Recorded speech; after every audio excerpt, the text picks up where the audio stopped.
Olá, seguidores.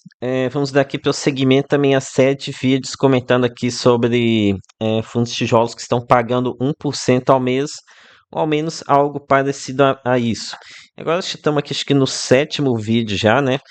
Então, aqui lembrando que isso aqui é um patamar difícil de se encontrar atualmente, né? Nesse momento de mercado, mas tem algumas opções. Então, o que eu tento analisar aqui nessa série é ver se esse rendimento ele é sustentável, né? E se não há alguma pegadinha escondida aqui nos fundos.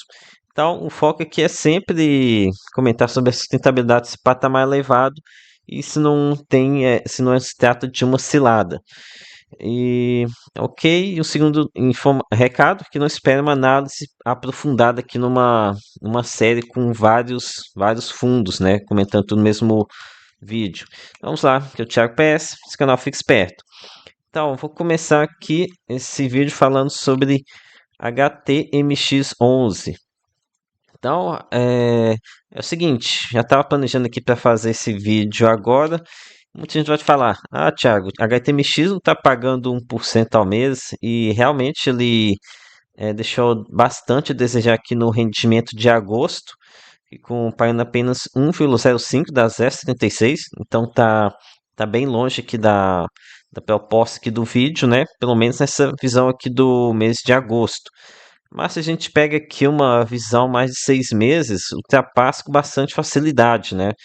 Que em 12 meses tivemos aqui R$ 21 distribuídos, o que daria aproximadamente que 15%, né? Então, se você pega aqui uma janela de tempo mais elevada, dá mais de 1% ao mês fácil. E aqui uma coisa, primeira coisa que você tem que ter em mente com a HTMX11. Aqui é um fundo de hotelaria, tá? E esse segmento, a maioria é difícil de encontrar, só tem dois, não sei, três fundos aqui de hotelaria. E esse aqui é um segmento onde o resultado tem muita variação, tem ainda mais variação do que shopping.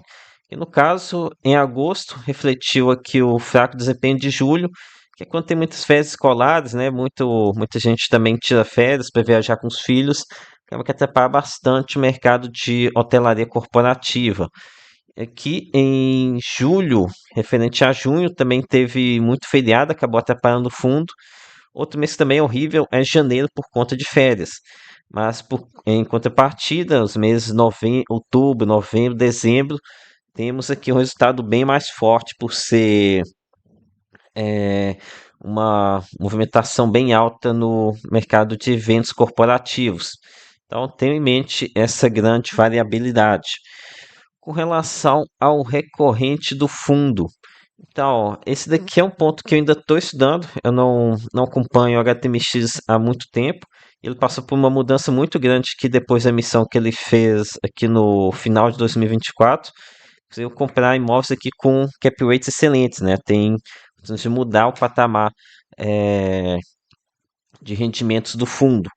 Então, mas as minhas contas iniciais, tem alguns meses aqui que fica em 1,22 por cota.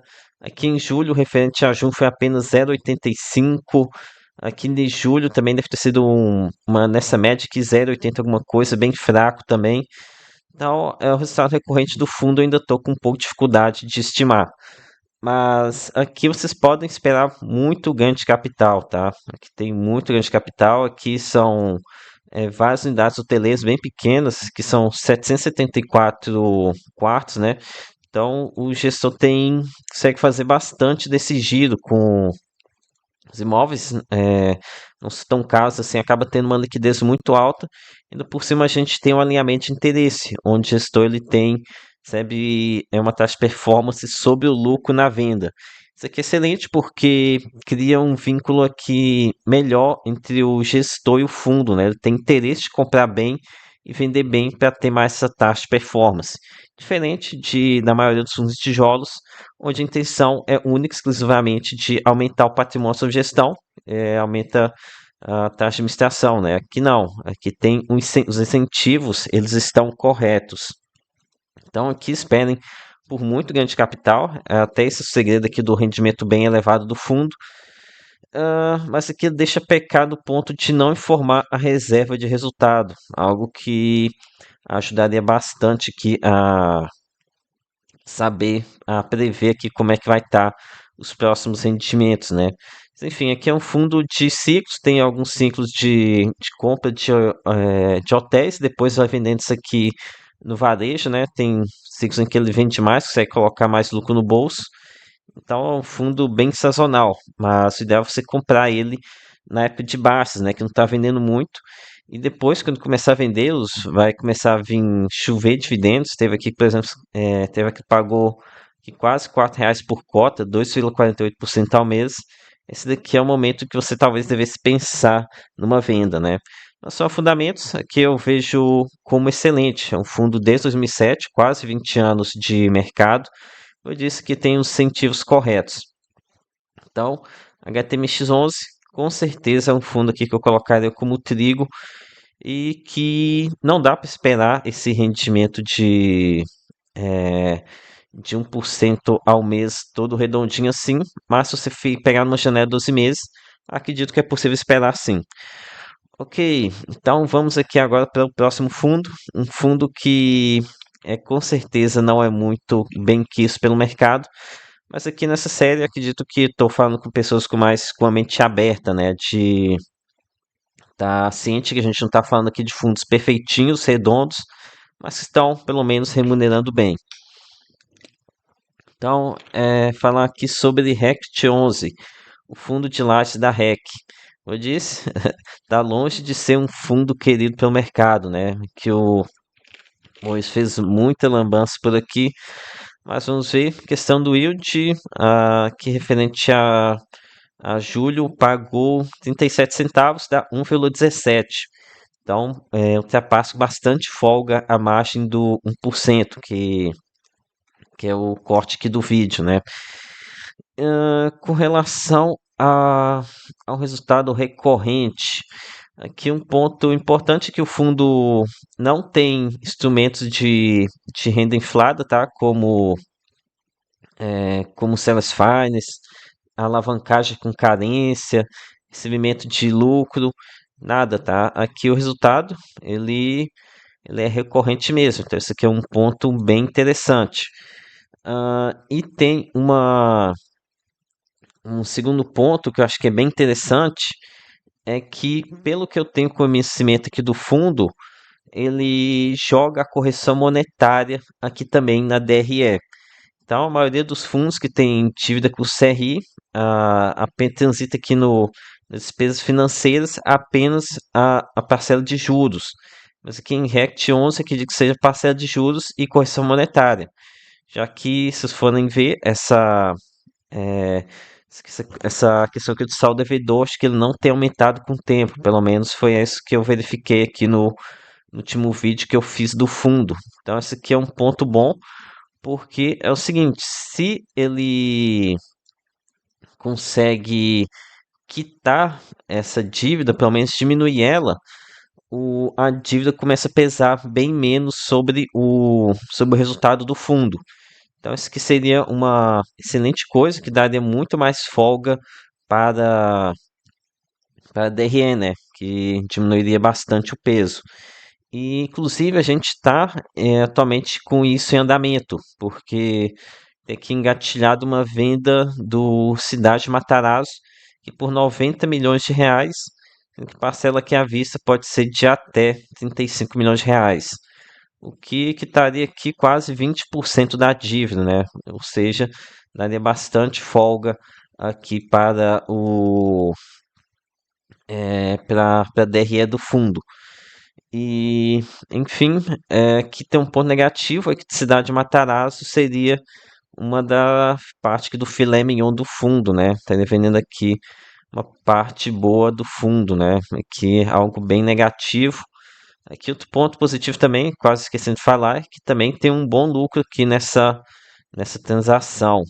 Eles falam em R$ 90 milhões à venda, tá aqui mais ou menos um custo é 69 milhões. Aqui 90 menos 69 milhões daria uns 21 milhões de lucro. Vamos ver quanto isso daqui daria em reais por cota. Daria somente 2,45 por cota de lucro, né? Que em dividendismo percentual daria quase 8%. Detalhe que isso aqui vai ser recebido em 15 anos, boa parte aqui desse pagamento, em 180 parcelas mensais. Mas enfim, aqui é um ponto negativo, vai vender parte do filé do fundo, né, para pagar a dívida. E aqui é bom lembrar que tem bastante tanqueira, né? Tem aqui imóvel no Rio de Janeiro, que ainda está se recuperando. Esse daqui é o ativo Barra da Tijuca, não sei quando é que está muito bem posicionado lá, mas pior mesmo são esses imóveis aqui em Alphaville. Tem uma exposição muito elevada aqui nessa região que deu muito errado, né? Então, que basicamente o filé do fundo seria aqui esses imóveis aqui em São Paulo, que esse imóvel em Brasília também já ouvi falar, seria um bom imóvel também. Esse Corporate Emiliano, eu não tenho informação sobre ele. Enfim, aqui é um ponto negativo dele estar se livrando aqui tendo que vender parte do filé dele, né?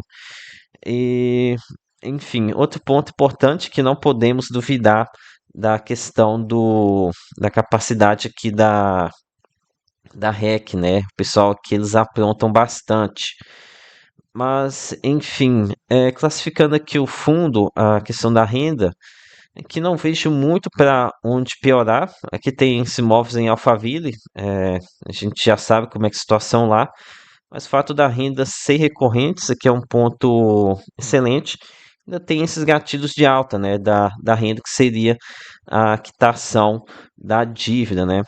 Então, aqui para a Rect 11, a questão, olhando unicamente o rendimento, ignorando a questão de fundamentos, seria aqui até que uma boa opção, tá? Porque não vejo mais para onde a renda continuar caindo na situação que está, a não ser que tenha uma desocupação, aí sim. Mas o jeito que ele está hoje, Rect 11 até que seria uma boa opção. Então é isso, galera. Lembrando aqui que é um fundo que eu não acompanho tão de perto, então posso ter errado aqui alguma coisa das minhas falas, tá? Então é isso. Peça seu like, se inscreva no canal. Lembre que nada aqui é recomendação de compra ou de venda. Até a próxima.